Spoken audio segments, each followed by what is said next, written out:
Yun, what's up mga idol? Ito tayo sa tabing dagat mga idol, no? So nakita natin, no, mayroong dumaan dito na isang non-government group, isang malaking religious group, no, na dumaan dito at naglinis sila mga idol.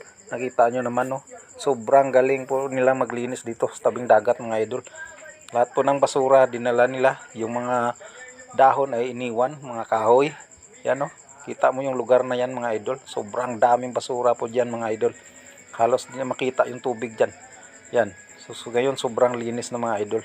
So walang panama dito yung tupad. Yung tupad ng government natin. Walang panama dito mga idol. Sobrang gagaling nila talaga. Isang na dumaan dito.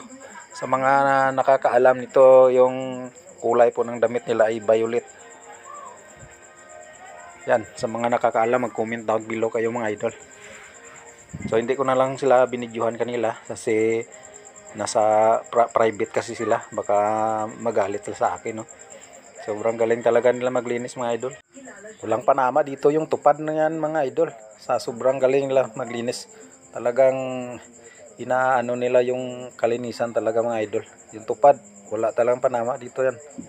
Kasi yung tupad, ilan bisis na yan dumaan dito pero hindi talaga ganito kalinis yung ginagawa nila. Yung tupad, ano lang yan eh. Dumaan dito, nagkikwentuhan lang. Kunting kimbot lang nila. Basta dala lang sila ng basura pag uwi.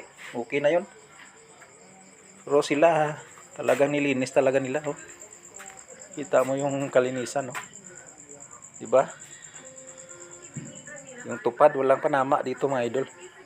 Sobrang galing nila. Yung tupad, nako. Yung mga tao na punta dito, nagkikwentuhan. Tapos, konting walis-walis. Tapos, mamaya-maya, uwi na. Basta may dala ka lang isang saupot na basura, okay na yun. Yun mga idol.